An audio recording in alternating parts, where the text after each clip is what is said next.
Okay, first topic we're going to talk about. Transfer window shut. Premier League clubs have done all their business. Ins and outs are sorted. Money's been spent. The loan deals have been made. On deadline day, it was quite busy. A late flurry of deals all around Europe. But my big question to you, Nick Mendola, is this. Was this the greatest transfer window we have ever seen in the history of football? Because Ronaldo, Messi, they've both gone in the same window. There's been huge deals galore, a lot of shocks and surprises. Just when we thought we had this whole transfer window thing figured out, it came back and really shocked us, didn't it? So this has got to be the greatest of all time. Yeah, let's talk about how before the window, if I tell you that Man City is going to spend crazy money on an English international. By the way, it's not Harry Kane. You probably would have known, you'd had a good vibe on what was about to happen in the transfer window. Look, I think there were years where some crazy stuff happened at the same time, and you can kind of make an argument that, all right, like Ronaldo, Zlatan, and Kaká all going to Real Madrid or Barcelona in the same window, or the year that we saw Ronaldo and Van Dijk, although we didn't realize how important that move was going to be. Like, there are arguments to be made. Hazard, Griezmann, Maguire, and Lukaku all go in the same window. But you could build a starting 11. I mean, you've got Sancho, Messi, Ronaldo, Grealish, Griezmann, Lukaku, Varane, Ramos, Hakimi, Konate, Saul, we think was bantered about, and he might have not made the top 10. That's just nuts. That's nuts, Joe. Andy, like, by volume, maybe this was absolutely the best. Andy, I mean, nothing's ever close. I mean, we're talking about the GOAT of transfer windows here. We're talking about the two GOATs, Ronaldo and Messi, and that debate. And both of those guys, two of the greatest players of all time, going in the same transfer window, which I don't think any of us saw even one of them moving on at the start of the summer because we all thought Messi was going to stay at Barcelona. So what's your take on this situation? Because this has been a summer transfer window for the ages. Yeah, I think back a few years to when Neymar left Barcelona, went to PSG. That was hysteria for the entire summer. I didn't believe it up until it was actually done. Even when everybody said, this is happening, I was like the one person left saying, that can't possibly happen. And so that felt like a really big transfer window. One of Messi, one of Ronaldo, one of some of these, big names that Nick just mentioned there moving on their own makes for a big and memorable transfer window. But we've got all of them together at the same time. And it's absolutely incredible given kind of what the financial situation is around the world and in the game, that this many players, whether on free transfers, whether for small fees in Ronaldo's case, whether in massive fees or close to massive fees in Mbappe's case with a deal that didn't go through, there was so much meat to go around in this transfer window that everybody got their little piece. A lot of clubs got a lot of big pieces in this one. So it's just, I'm always going to remember this window because it completely changed the look of football in Europe. I mean, look at some of the clubs that have changed, not just a couple of pieces, but their identity. And that's not just on field, but their branding. So many big things have changed this summer that we're going to get into November and December, and it's going to feel like a whole new world once we get used to it. And I think that's really going to refresh the game a little bit. Not that it got stale, not that it needed to be refreshed, but it is good to, I think, break up some of what we've come to know as the superpowers, the only clubs that matter, if you will, and spread it around and give it to someone else. And so it just looks a little different than it did before. And that's always, it almost feels like a video game, the volume of stuff that happened. And now you get to just run your experiment in the video game and see what happens. And I think it's going to be a great season in the Premier League, all over Europe, the UEFA Champions League. I'm really, really looking forward to these next 8 months. I kind of have a theory about this because I think this was probably always going to happen, but we didn't quite realize it. But because of the pandemic, because of last summer, and there not really being a summer transfer window, and so many teams were hit hard financially to start with, struggled to recover from the, not preparing. We've seen what's happened to Barcelona financially for the impacts of the pandemic. So I think that because the two seasons were almost combined and there wasn't really an off season, a lot of moves didn't happen. A lot of players kind of got itchy feet. They had to stay where they were at last summer. And now just all hell's broken loose, right? It's like two summer transfer windows in one, and it's all combined. And that's been incredible to cover on the website. And hats off to you guys who've done a great job all summer long, keeping everyone updated on the news. But it's just been relentless. I mean, we talked about it there, Nick. Some of the big name players, aside from Ronaldo and Messi, Rafael Varane, legendary centre-back going to Manchester United. Jadon Sancho, one of the best young players in the world, going to Manchester United. Jack Grealish breaking the Premier League transfer record for the most expensive transfer ever to Manchester City. Romelu Lukaku, absolutely in the form of his life, going to Chelsea for $135 million. I mean, these are mega, mega moves, and I'm struggling to wrap my head around what the best move of the summer is, because there are so many great ones, so many monumental game changers, I would say, like Andy mentioned, for not only just the landscape of where the power is within Europe or within these individual leagues, but just for these teams. I mean, Ronaldo going to Manchester United gives them a 25 goal a season striker right away. Grealish going to Manchester City gives them another dimension. Lukaku going to Chelsea, again, another 30 goal plus striker that changes them from being top four contenders to probably title favorites. So, I mean, Nick, is there any move out of all these big mega moves that you really think at and look like that was the best one? That was the deal of the summer? Yeah, I have to go with Romelu Lukaku, and I feel like that's the easy way out. Obviously, I want to focus on the Premier League. Ronaldo could be a huge move, but for me, it's going to take a lot for that to be the boom that Manchester United want from that. Romelu Lukaku is the missing piece. Romelu Lukaku takes pressure off of every other player on that team, straight up. I mean, almost back to Edward Mendy. So that's my answer, and frankly, I don't know that it needs expounding upon. Like, please disagree with me, but I think it's the answer. I can't disagree with you, Andy. No, I think that's the right answer. It's maybe not my favorite deal of the summer, and I'll call it my favorite saga of the summer, and it's a deal that didn't happen, and it's probably not the one that you're thinking of either. It's not Harry Kane. It's actually the Kylian Mbappe deal that was supposed to happen and then didn't happen, and I'll tell you why. Because it's so insane to everyone in the world but Real Madrid and PSG that these two clubs have tried to do a deal with one another and have essentially spent the last week just one-upping each other in terms of who can do the most outrageous thing. PSG will reject 150 million. Real Madrid will come back with 180. PSG will reject that. They'll come back with 220 and they'll reject that. It's just there was neither one of these sides was willing to lose the insanity that was this deal. And so I think it's going to be great because what it's going to give us now is it's going to give us a season of Messi, Neymar, Mbappe together. And I know PSG have left a lot of money on the table and he's going to leave for free next summer and go to Real Madrid anyway. PSG don't care. They do not care because, one, the money is not an issue to them. They don't need the money. They would rather have that full season of those three players together, whether they think it's worth it commercially, whether they think it's just worth it to make a serious run. And I don't know what you guys think, but as the favorites of the Champions League this season, if they can win the Champions League, it does not matter that they spent over 200 million to sign Mbappe and he's going to leave for nothing. They will not care. That will be job done if they can do it. And that trio right there, we are the lucky ones. We are the ones that won that deal because we get to watch it for an entire season. It's kind of like that old saying, right? It's the principle of the thing. Like with Mbappe, they just don't want to sell him. They've said they're not going to let him go. And even no matter how much money they're going to lose, they don't care. And they want to be seen as the new boys on the block that are taking it to Real Madrid and the European giants. And they're not going to bow down to any pressure to sell their best players, no matter what the craziness of that deal is and how every other club in Europe would probably take Real Madrid's $200 million plus and say thank you very much, rather than the very real risk of losing him for free in January, which I know we're going to talk about further down the line, which is absolutely bonkers. But focusing on the Premier League in particular, Nick Mendola, which club for you did the best business in the summer? Because I have some grades up on Pro Soccer Talk on NBCSports.com, dishing out who did the best business. So I have my answer, but who do you think made the best moves, ins and outs, for a Premier League club this summer? Geez, I don't think it's quite as straightforward as anything, because I think a lot of teams did really well. And I think that says something. It kind of to your point about building not an identity, but building 2 years worth of transfers into 1 year.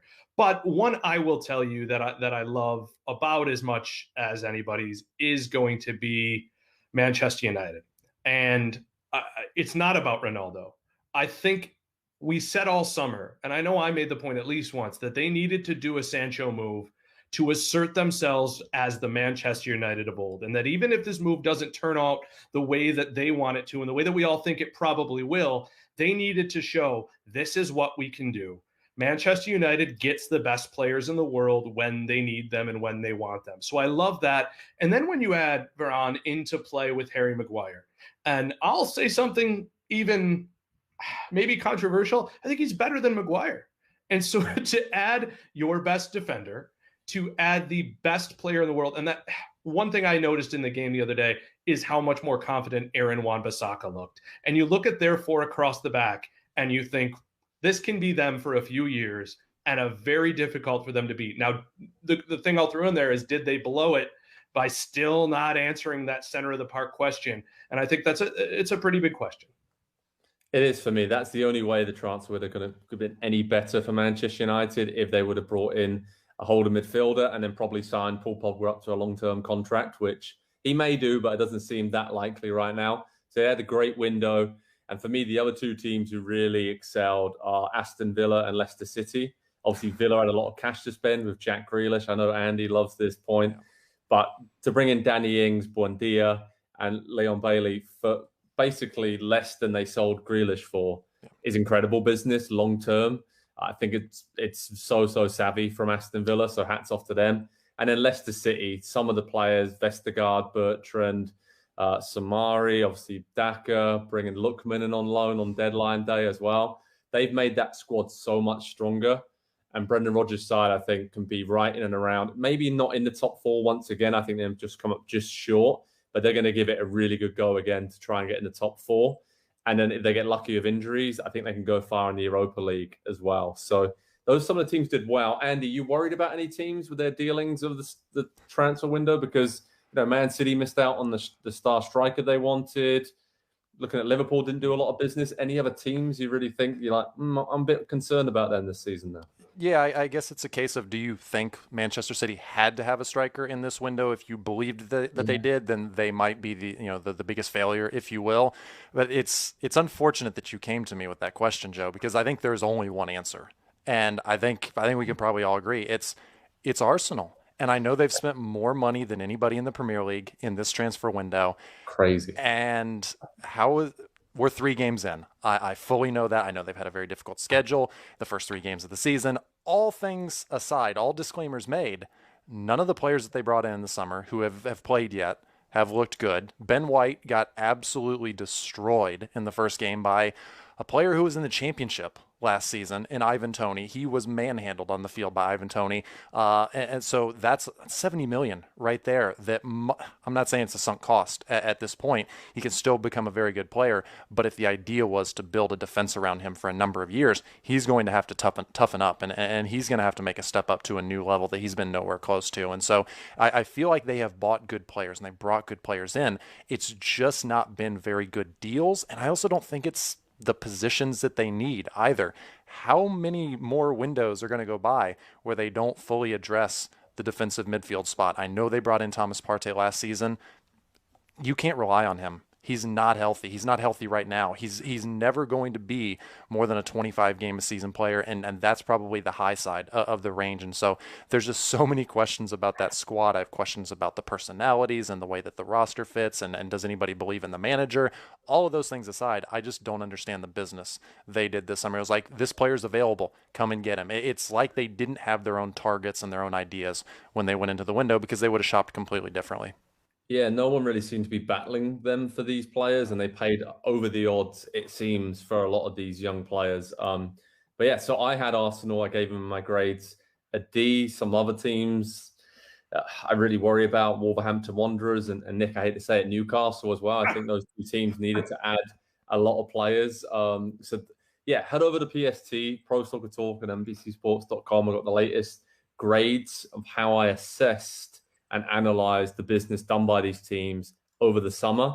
Let's see how it stacks up. Obviously, teams are stuck with these squads now until January the 1st at least. So it's going to be interesting to see how that all works out. Gents, talking about January and maybe next summer with that in mind, what are some deals that didn't happen this summer that we'd like to see happen, Nick? Because some big names haven't moved on, and we're going to keep an eye on them, right, in the next few months? Oh, you have to. I wouldn't be surprised. I know what we've all said about, Mbappe, but as time moves on, January, they have to think, yes, let's take some money, unless they're just killing everyone, but they won't. They won't. So look, the name's Erling Haaland. It's the name that's going to, unless he gets hurt, it's going to shift the trajectory of perhaps an entire league. That's how dominant this guy looks in almost. He's that good. He's that good at this age. Every hurdle that's put in front of him, he's leapt over it and then like destroyed all the other hurdles like with like eye lasers. He's the Superman right now. And that isn't to say that guys don't fall off, but this guy has shown zero signs that he's not going to be a top striker and the top one to become the center forward that Ronaldo was. So Haaland is the obstacle, because everybody else besides Mbappe, who seems he's going to Real Madrid, is someone who has watched just another year of age add on to them. And I know I'm copying one of Andy's points here, but Harry Kane's not getting any younger. That price tag's not going up, and the attractiveness of keeping him isn't going to be much bigger either. And I think most of the players in this window, we learned it, I think, the most from Alexis Sanchez when he moved. And he was at that 27, 28 and was never the same. Teams are learning that. That's true. I mean, Andy, Harry Kane, do you just see it being easier for him to move this time next year to Manchester City or elsewhere? Or is it just going to be just as tough with 2 years left on his contract at Tottenham Hotspur by this time next year? Yeah, like Nick said, his value is not going to go up. And with that, I don't think the price is going to go down too much either. He's going to have a good season for Spurs. He's already scored a couple goals in the Europa Conference League. He had put a good performance in over the weekend, and they got another victory, top of the table. He's going to have a good season. And we talked about this last week. All will be forgotten. It'll be like it almost never happened. Some people will remember that it happened, and it will taint things a little bit, but I don't even think that's a conversation for today. And I think we get caught up in that a little bit, is we need to know what a player's legacy is right now. He's 28 years old. He's still playing. He could still spend another 8 seasons at Spurs, and then we can talk about what his legacy was. And maybe it will damage it down the line. Maybe it's just not that important in the end. And so maybe he just has a long career and stays there his entire career. Maybe he wins a trophy at Tottenham and he's able to do all the things that he said that he wanted to do, and he gets the fans back on side. And I can't see any way that Manchester City come in and say, okay, well, he wasn't worth it last year at 28, definitely worth it now at 29. Here you go, Daniel Levy. Here's all the money. You won the battle. Like the PR hit that would be for Manchester City, I think would be too much. So I think Haaland to Manchester City, whether in January or in the summer next year, seems like the most obvious thing. And it's incredible because at the start of the window, and I think we talked about it probably at the very end of the season, he would have been the number one player that we all would have said definitely moving this summer. He's just about the only one who didn't. He is, and the reason for that is obviously because at the moment he's probably valued at $230 million plus, but he's got that clause in his contract, which next summer he's going to be worth, I think it's $95 million, something around that. He will be able to leave Dortmund for that price. So clubs know that they're going to give him another year in the Bundesliga to develop and then try and snap him up, and it's going to be a free for all next summer. So yeah, Mbappe, Harry Kane. Imagine if he gets better. Can you imagine that? I don't want to, but real quick, bank manager does not want to think about that. I think you may also there's a chance he signs some sort of new contract as a kind of thank you, and the price stays up. I just want to throw that out there. It could absolutely happen. Dortmund would have had that discussion with him. No. Bit of skullduggery there. That's very interesting. It's been a really interesting summer. The transfer window's been crazy, but Mbappe, Haaland and Kane are definitely three big names, three of the best strikers in the world to keep an eye on between now and next summer. And over at Pro Soccer Talk and NBCSports.com, we'll keep you updated with all the latest transfer news, even though the January window is obviously a few months away, just 4 months away, lads, until we do it all again and it opens back up. But you can head over to PST now. We got transfer grades, analysis, videos, and so much more on what was a crazy summer, as we said. The best summer transfer window in history. That's what we're calling it. I think that's what everyone's calling it. And my word, that was fun to see Messi, Ronaldo, and everyone else move on. Hi there, I'm Rebecca Lowe, studio host for NBC's coverage of the Premier League. Don't forget to hit subscribe to watch highlights all season long, and be sure to tune in for Premier League mornings every weekend at 7 a.m. Eastern. And for even more content, head over to Peacock, where we've got live games, original series, and a dedicated round-the-clock Premier League channel featuring studio shows, classic matches, and much more.